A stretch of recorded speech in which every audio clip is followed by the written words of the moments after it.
रामकृष्ण हरी. कसे आहात? नक्कीच तुम्ही स्वस्त आणि मस्त असाल. तर मी रंजना, आपल्या मराठी मूवी शिवणकलामध्ये तुमचं मनापासून स्वागत आहे. तर आज आपण इथं पिको कसं करायचं ते पाहणार आहोत. तर ही पिकोची मशीन आहे. तर बघा, जो काही हा मशीनला लावलेला दाब आहे तो फॉल करण्यासाठी आपण यूज करतो आणि पिकोसाठी हा वेगळा दाब वापरत असतो. तर बघा, आता आपल्याला थोडीफार माहिती घ्यायचं आहे. आता हे जे काही गोल आहे तर दोरा म्हणजे लूज आणि फिटिंगमध्ये कसं आपण करायचं ते असतं यामध्ये. आणि इथं बघा, इथून दोरा ओवून घ्यायचा असतो. आता इथं ऑइल म्हणून असं लिहिलेलं आहे, 3 पॉईंट दिलेले आहेत. तर त्या 3 दिशेने आपल्याला इथं ऑइल टाकून घ्यायचं आहे. आता ही कॅप उघडल्यानंतर सुद्धा आपल्याला ऑइल टाकता येते. हे कॅप उघडून आतमध्ये ऑइल टाकायचं आहे. आणि या साईडला सुद्धा एक कॅप दिसत आहे, तिथे सुद्धा आपल्याला ऑइल सोडायचं आहे. तर ऑइल सोडल्यामुळे आपलं मशीन एकदम चांगलं राहतं. हे खूप दिवसाचं मशीन आहे, तरीसुद्धा बघू शकता तुम्ही किती छान आहे मशीन. तर हे बघा, सेटिंग आहे इथं, म्हणजे पिको आणि साध्या मशीनचं सेटिंग, एम्ब्रॉयडरीचं सेटिंग इथं करता येतं. इथं असं 0, 1, 2 असे नंबर दिलेले आहेत. आणि अशा पद्धतीने हे वर खाली सरकतं. इथं नट आहे खालच्या साईडला. तर ते बघा, या साईडला होतं, परत 0च्या साईडला सुद्धा होतं. 0च्या साईडला केल्यानंतर आपल्याला साधी टीप येते. हा जो काही नट आहे तो थोडासा लूज केल्यानंतर ना की आपल्याला इथं सेटिंग आपल्याला चेंज करता येते. तर हा नट लूज करून आपण 2.5वर, आता इथं मला पिको आणि फॉलसाठी आपल्याला इथं 2.5वरती ठेवायचं असतं. हे सेटिंग जे इथं त्रिकोणचं दिसतंय बाण, ते 2.5वर राहायला पाहिजे, तर आपल्याला ते पिको आणि फॉल व्यवस्थित येतं. आणि इथं हे स्क्रूड्रायव्हर इथल्या होलमध्ये मी ठेवलेलं आहे की आपल्याला लगेचच आपल्याला इथं बॉबिन वगैरे सहज भरता येईल. इकडं तिकडं शोधत बसायची गरज लागणार नाही यासाठी. आणि इथं जे काही तुम्ही पाहता इथं सेटिंग आहे, म्हणजे टीप कमी जास्तीचं कसं करायचं. तर वरच्या साईडला आपण केलं तर टीप मोठी होते आणि खालच्या साईडला केलं तर हे लहान साईजमधली आपली टीप होते. अशा पद्धतीने हे थोडक्यात आपली मशीनची माहिती आहे.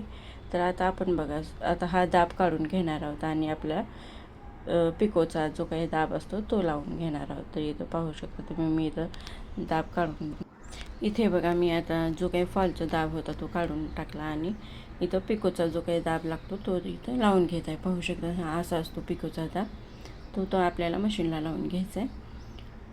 तर मग समोरच्या साईडला थोडंसं पिकोच्या दाबची सेटिंग थोडीशी वेगळी असते, म्हणून फॉल करताना वेगळा दाब आपण यूज करतो आणि पिको करताना हा वेगळा दाब वापरतो.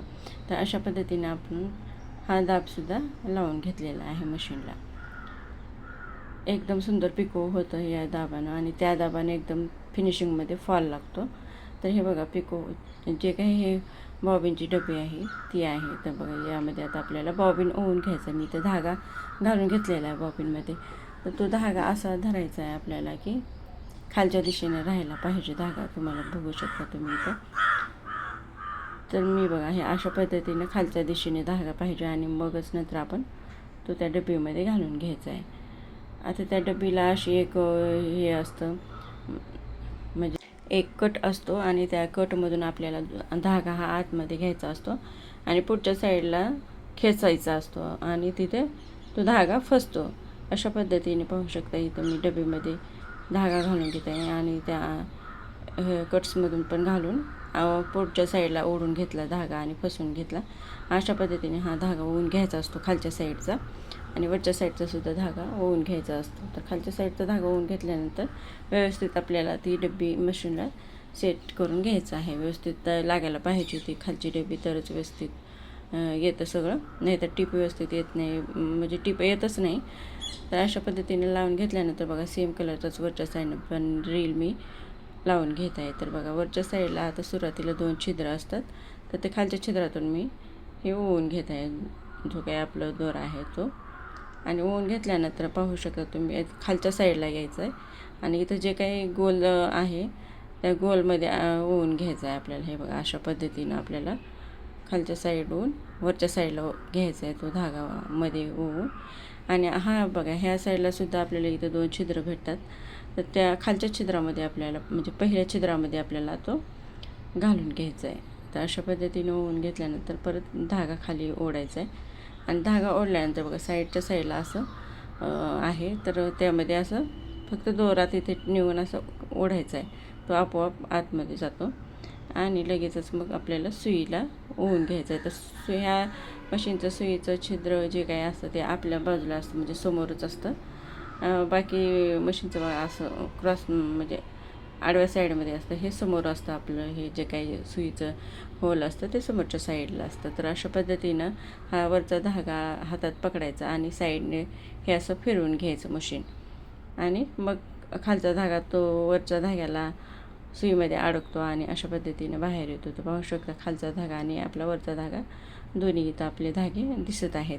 तर अशा पद्धतीने पूर्णपणे आपलं सगळं मशीनला दोरा वगैरे लावून घेतल्यानंतर आता आपल्याला पिकोला सुरुवात करायचं आहे. तर पाहू शकता तुम्ही. तर इथं पिको करताना बघा थोडंसं मी एक्स्ट्राचा कपडा शिल्लक ठेवलेला आहे पुढच्या बाजूला, जे की आपल्याला सहजपणे हातामध्ये साडी धरता येईल त्यासाठी. तर अशा पद्धतीनं आपल्याला कपडा लावून घेतल्यानंतर आता कसं आपल्याला ते साडी त्या सेटिंगमध्ये लावायचं आहे ते तुम्ही व्हिडिओमध्ये पहा, तुम्हाला दिसून येईल ते कसं आपल्याला साडी पकडायचं आहे.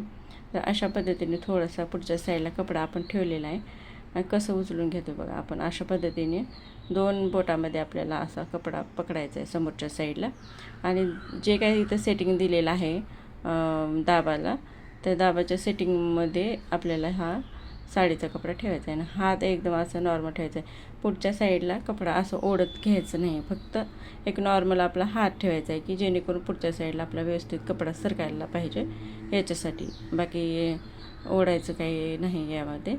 तर बघा अशा पद्धतीने आपलं ते सेटिंग बघा तुम्ही, दाबचं सेटिंग जसं आहे तसं आपण 2 बोटांनी साडी पकडलेली आहे आणि ते पुढं आपण जसं मशीन चालवली तसं ते पुढं जात आहे कपडा.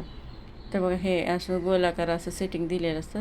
आता सेटिंगमध्ये व्यवस्थित आपल्याला कपडा लावून घ्यायचा आहे तरच ते गोलाकारमध्ये पुढं समोरच्या साईडला आपल्याला पिको साडीला झालेलं दिसून येईल. बघू शकता तुम्ही जवळून पण दिसतंय व्यवस्थितपणे आपण पिकोचं कसं कपडा सेट करतोय काय नाही. हे बघा अशा पद्धतीनं हे असं उचलायचं साडीचं कपडा आणि मग हे बघा असं सेटिंगमध्ये लावून घेऊन एकसारखे आपल्याला मशीन चालवत राहायचं आहे. तर बघा गोलाकार असं आपला कपडा होऊन जातो पुढच्या साईडला. हे बघा साडी अशा पद्धतीने पकडायची असते आणि पूर्ण आपल्याला इथं आता पिको करून घ्यायचं आहे. खूप सुंदर पिको होतं याच्या असं पकडून केल्यामुळं. अवघड असं काहीच नाही, व्यवस्थित अशी पिको होते आपली. मात्र दाब हा फॉल करताना बदलायचा, म्हणजे फिनिशिंगमध्ये फॉल लागतो त्या दाबामुळं. तर ही फक्त आपला दाब पिकोसाठी यूज करायचा आहे आपल्याला.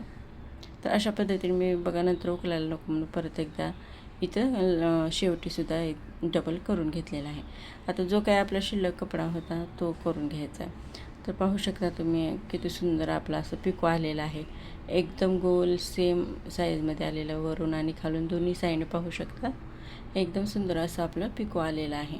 तर जो काही शिल्लक कपडा आहे आता तोसुद्धा आपल्याला इथं लगेचच पिको करून घ्यायचा आहे. तर अशा पद्धतीनं तो कपडा घेतला आणि हा कपडा समोरच्या साईडला टाकला आणि आता लगेचच आपल्याला तीसुद्धा जसं आपण या साईडचं पिको केलं पूर्ण सेम त्याच पद्धतीने या साईडचं सुद्धा आपल्याला पिको करून घ्यायचं आहे.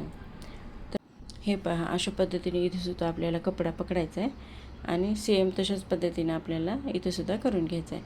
तर शेवटी परत एकदा डबल करून घ्यायचा, मग नंतर या साईडने असं उकलणार नाही कडेच्या साईडने, त्यासाठी इथं डबलसुद्धा मी मशीन टिप देऊन घेतलेलं आहे पिकोचं. तर अशा पद्धतीनं आपलं पूर्णपणे पिको झालेलं आहे एकदम. व्हिडिओ आवडला तर लाईक करा, शेअर करा आणि चॅनलवर नवीन असाल तर सबस्क्राईब करा. भेटूया नवीन व्हिडिओमध्ये. तोपर्यंत धन्यवाद.